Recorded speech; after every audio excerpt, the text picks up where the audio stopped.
Hello, my name is Rachel Parker. I am the Anti-Human Trafficking Program Manager for World Relief Triad. Today we're going to be talking about the impacts from current events and COVID on human trafficking. I look forward to the additional conversation and discussion that we'll have in the following Q&A.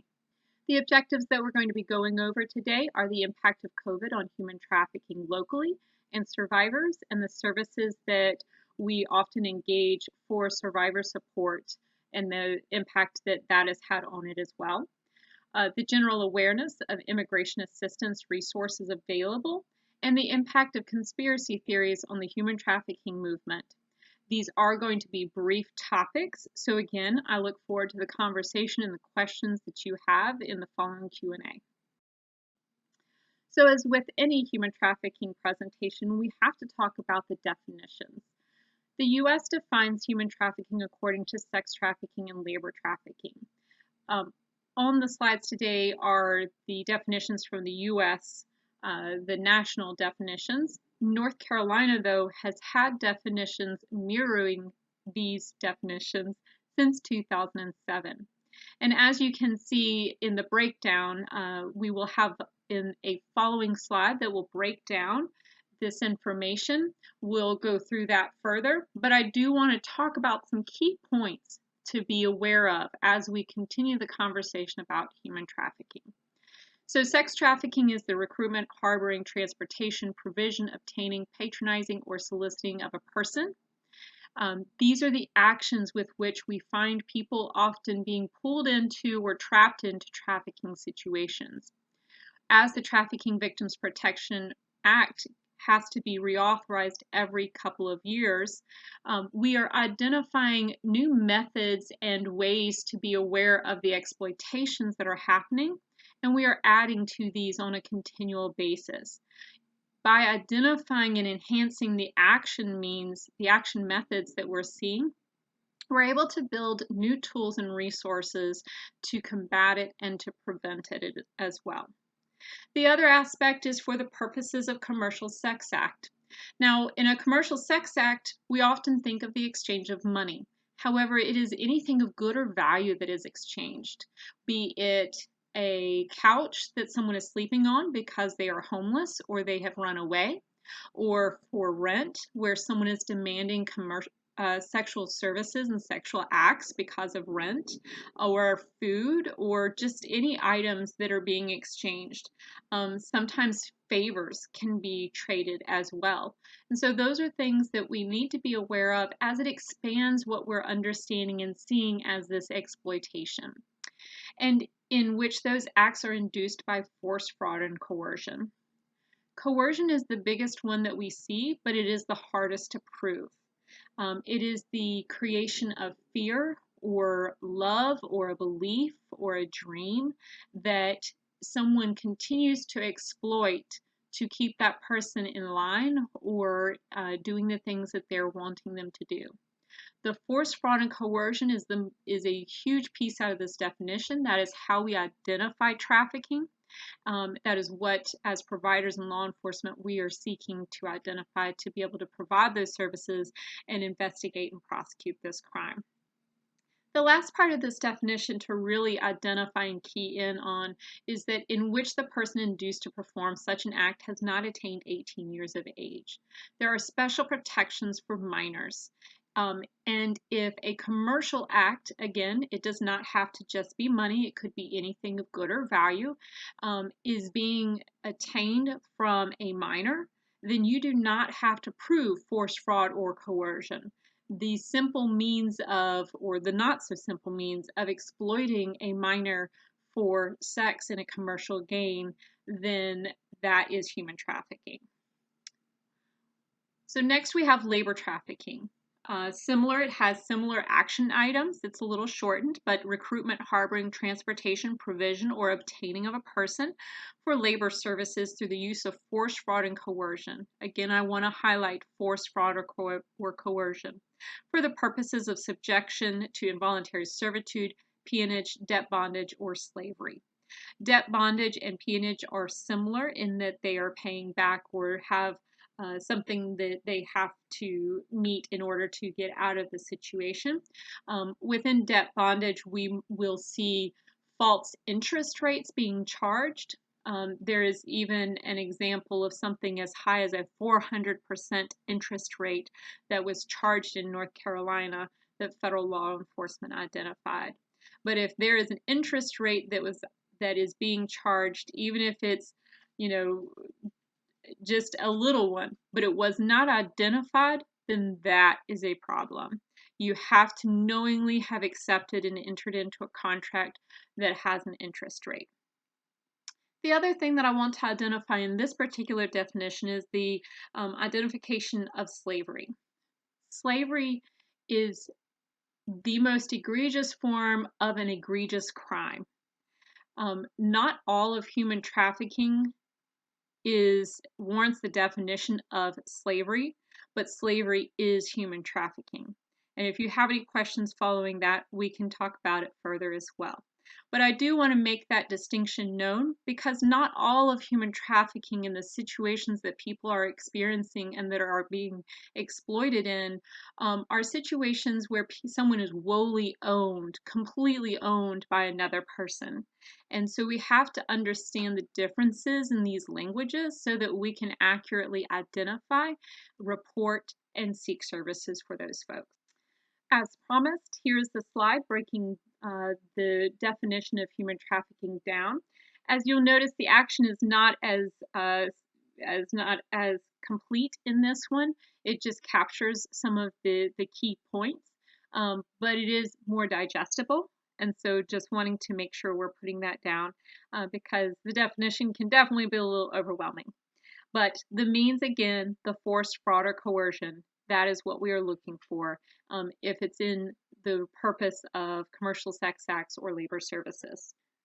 The best definition of human trafficking I have heard to date is that it is an exploitation of vulnerability, and that is by Dr. Lauren Bethel. So an exploitation of vulnerability through force, fraud, and coercion. And then we start to open up our idea of what are these vulnerabilities? Who is vulnerable? Who could be vulnerable to this crime? And really exploring what our own vulnerabilities look like for ourselves, our friends and family, and our community, and having to broaden what we are seeing and responding to. So let's talk further about vulnerabilities. So here are just a few key things. And I want to identify that none of these by itself or multiple will identify that human trafficking will happen. It is that, again, it is a vulnerability that someone, a trafficker, can spot to exploit someone. And by all means, we have seen people from two-parent households in middle and higher income situations that have fallen prey to human trafficking. So again, it is not that it is only someone who has experienced these things, but again, these are heightened vulnerabilities, and so that's why we have these up here. And so poverty, homelessness, domestic or sexual assault, domestic violence. These in particular have overlap with human trafficking because they are isolating their victims from their social support networks. So preventing someone from being able to say, hey, that's not right. You should do something about it. Instead, they are led down a situation where they are isolated from people that may be able to speak well into them and encourage them to get help. Drug addictions, either the creation of an addiction or the exploitation of an addiction that is already present, can also be a way to force someone and keep someone into a situation. Gang membership, a foreign national individual. And this is because, again, we're talking about heightened vulnerabilities. Foreign national individuals may be isolated from their support networks. Their family and friends are in another country. They may not speak the language well. They may not be aware of what their rights are as people within this country. And they also may not be aware of what services are out there and available as well. We also see youth in foster care and those who have run away from home, who have also experienced neglect, domestic abuse, and sexual assault. A youth identifying as a part of LGBT community also, as they may be developing their individualization, their individual IDs, sense of identity, and they may be finding situations that are lacking their support networks that someone can seek in to exploit. So with the impact of COVID-19, we have seen a further exploitation of vulnerabilities or higher vulnerabilities that can be exploited. And those because of lack of work, of finances that are unable to meet the needs. We see this scare across the nation and across the world. And so we have to be diligent as advocates, as community members, as friends and family, that we are speaking encouragement and strength into our family and friends and community, and that we are accessing the resources and helping folks navigate those. We have seen difficulties in accessing both emergency and long-term housing that also may cause further vulnerabilities. Within those emergency housings, we see domestic violence and sexual assault shelters, homeless or unhoused shelters, and addiction recovery centers as well. All of those have been full, as well as the typical flex and flow as people move and exit out of housing, there becomes housing available, and it's already limited. But with stay-at-homes that are a necessary procedure to try to prevent the spread of the virus, we're seeing that those are not coming available, and yet people continue to have housing emergencies and crisis that need to be met. Yet already a small resource has gotten even smaller. We also have seen difficulties in engaging ESL learning opportunities, also with GED programs, as we are trying to adapt systems and volunteers and access points to online portals. Within that, just opportunities to really invest in someone and help build the support systems and the career steps to rebuild their lives. Because if someone has gone through trafficking, they're having to systematically rebuild who they are and what their skill sets are that can help move them forward and get them to a point of stability and success as well. We also have seen delays in immigration processing. Typical processing could be up to a year, but we're seeing well past that into 36 months and even further as well. And we see it across the board. Those that were stable and that were moving forward with their immigration process now are finding it more difficult. And so, again, those who have gone through the process, who have gotten their feet under them, who have created a support network, and who are moving forward with their lives are now finding, just as so many others around our community, that they're getting pulled back into situations where they can't provide or support themselves, and they don't have the access and the resources, and that processes are happening at a delayed time. So we also see difficulties in engaging and building support networks. Again, as I mentioned, just like domestic violence, isolation is a key means of human trafficking. And so helping someone to work towards stability is very important to engage support networks and helping them integrate within their community. But as we are all experiencing, this has been difficult as we are maintaining social distancing. And again, methods and measures that are needed and vital to prevent the spread of this virus, but that also have other areas that are being exacerbated.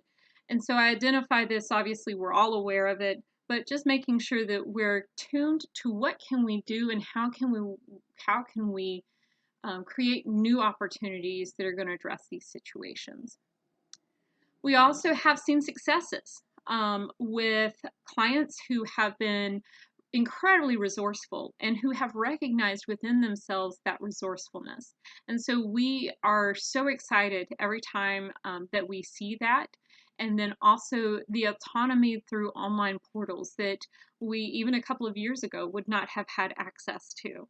So we are seeing some great successes that we do rejoice in and want to make sure that we share that with the community as well. So general awareness of immigration resources available. I do want to encourage and just promote all of us to be advocates that North Carolina has a number of pro bono and sliding scale fee immigration providers willing to assist with T and or U visa applications. Now, a T visa is specific to trafficking. It doesn't mean trafficking, it just happened to fall in the alphabetical choice at that time. And U visas are for people that have suffered a host of different crimes, among them human trafficking. And so these applications are the two most sought after. And we want to definitely encourage that, again, you as advocates and community members become aware that there are access points and how to refer and how to coordinate with these access points. So World Relief Triad, we have an immigration legal services program within our office as well. They are not currently doing T visas. And so we often engage at this time with Justice Matters out of Durham, North Carolina, and also Legal Aid of North Carolina, who has a human trafficking initiative. They also can receive referrals and help you navigate access to maybe a more local attorney who's, again, willing to do pro bono or sliding scale fees. Within attorneys within these situations, also within Justice Matters, Legal Aid, and other pro bono and sliding scale fee attorneys, they're going to have to assess for eligibility requirements. Are they within an economic bracket that they need the help to offset the cost of what a visa would cost, an immigration process would cost, and also merit. So having to prioritize those that are continuing to suffer the effects of human trafficking at a high level. And so we have sometimes seen folks that as they are trying to navigate their immigration process, they may have suffered trafficking 10, 15, or even 20 years ago. And they are still seeing the effects of the trauma, but they're not in the emergency crisis situation that others may be at that time.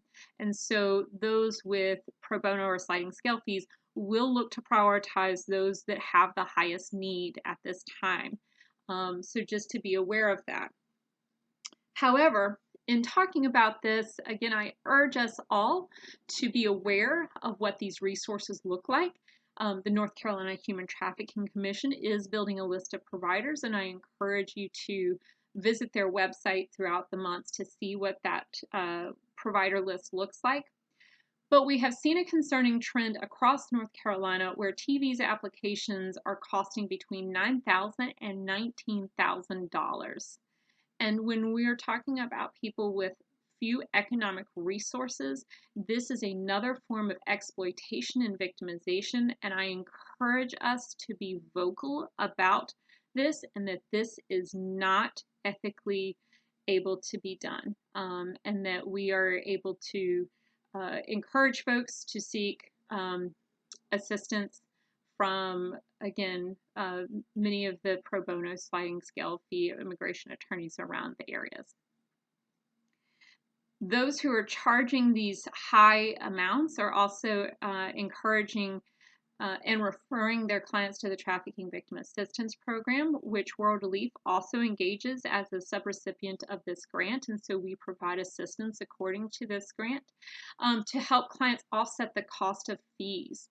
And again, this is not the purpose of that grant. The purpose of this grant, of these direct services, is to help with housing needs and vital needs to help someone become stable, not to pay an enormously inflated immigration fee.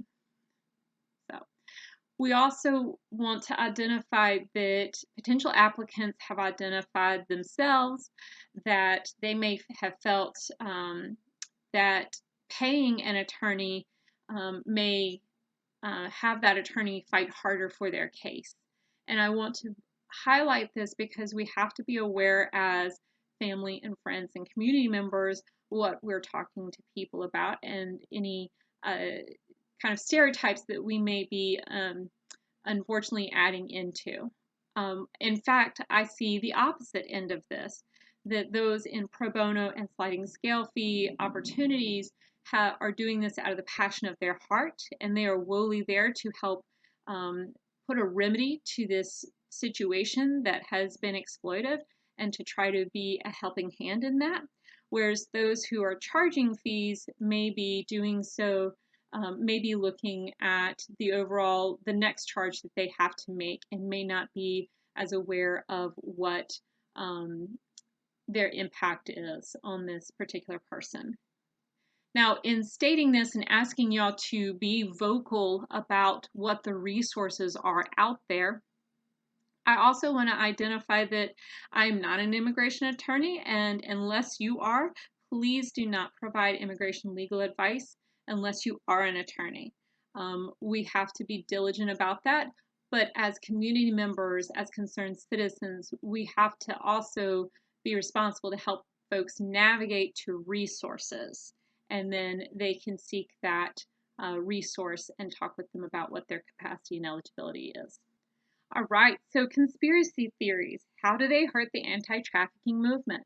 So you may have seen through social media portals conspiracy theorists that are in groups like QAnon, Pizzagate, #SaveOurChildren, who have also had some recent activities across North Carolina and rallies. What I would like to identify again is just how the information that is being pulled from them may be hurting the movement in that. And the way that they are doing so is that it is creating sensationalism. It is distorting who victims are. And when I say who victims are any person. They are anyone of any gender, race, ethnicity, religion, socioeconomic status, and so forth. So there is no one victim typology out there.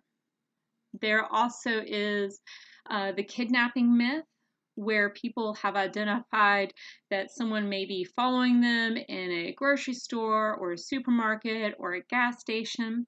And I want to be very clear here too, is that there are other types of crimes out there, and we have to be situationally aware and encourage everyone to be situationally aware of what kidnapping and stalking looks like. However, we rarely see this as a form of human trafficking. And the reason is that human trafficking is a supply and demand problem, is that someone is profiting off of someone through commercial sex or forced labor.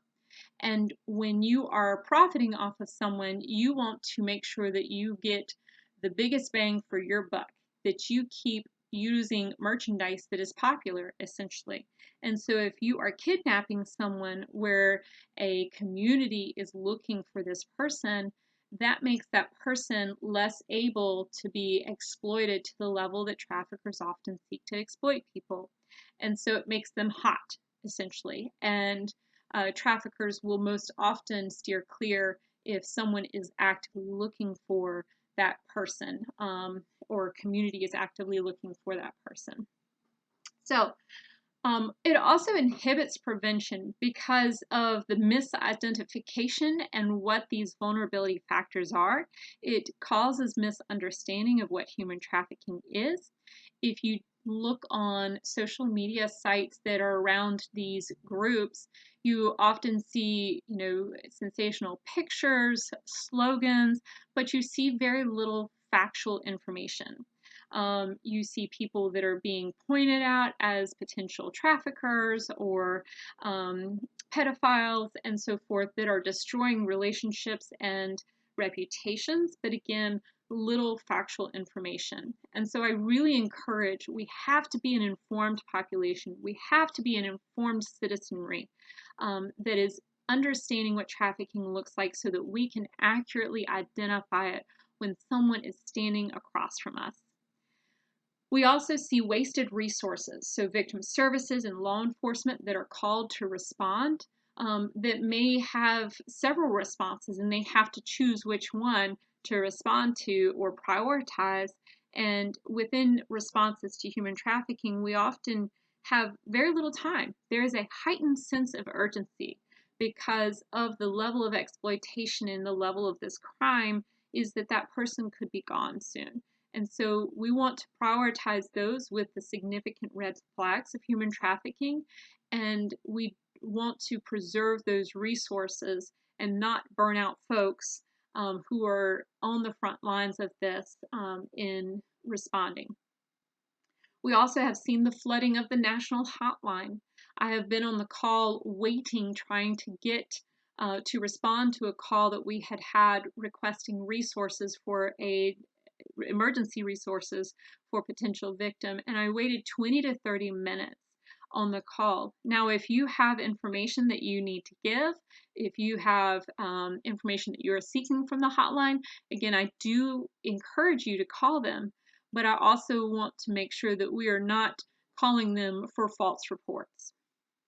We also see false education, creating obstacles for those trying to join the anti-trafficking movement by the sensationalization of it, by the lack of correct information. People don't know who to plug into. And oftentimes we've seen people that have wanted to make an impact and they've joined these groups and they don't know how to get out of them. They don't know how to identify what's actually happening. And those resources. So we want to be very diligent that those access portals are being identified correctly. The other thing is that this is politically polarizing the anti-trafficking movement. This is an egregious crime that human trafficking is, and it has enjoyed some non-bipartisanship movement. And by polarizing this, it has created it as a trophy and as a bargaining chip. And when we are dealing with people's lives like this, when we are dealing with the forms of exploitation and hurt and harm, to have made this a political movement and polarizing it like this is, for me, an egregious movement as well. And so, very concerning. We need every person to take part of an anti-trafficking movement. This also creates obstacles for survivors to receive services. We work with some incredibly trained and experienced providers and partners across the community and across the state. And yet we still encounter situations where this person or an organization may work with people from domestic violence, sexual assault, to child abuse, to all kinds of, vulnerable, troubling situations. And when they hear that someone may be a victim of trafficking, it becomes overwhelming to that person, to that organization. And instead, oftentimes they may feel like they're not equipped to deal with, to provide services to this person, when all along they may have been providing services in a very efficient manner as well. And so we want to be very diligent that we are not creating obstacles to survivors receiving services. On the flip side, I've seen people also who have been seeing the images that have been distorted about what victims look like as being fragile, as being weak, as being other. And they don't want to be identified as that. And so they won't receive services because of that. And so we, again, have to be very diligent about what this looks like, because someone who's been victimized by trafficking is a survivor. They have gone through a lot of things that most normal folks don't go through, or most people, and of course, normal is an objective statement at that point. So we want to be very diligent that we are looking to facts, looking to information, and equipping ourselves with that and not with false information. So some of the resources that we have, I will put up. So Polaris Project, the National Human Trafficking Hotline that is run by Polaris Project, the National Human Trafficking Training and Technical Assistance Center, commonly called as NITAC, Framework, which is Tools to Combat Labor Trafficking, Love 146, Shared Hope International, World Relief, International Justice Mission, A21, and Abolition NC. Thank you so much, and I look forward to the discussions.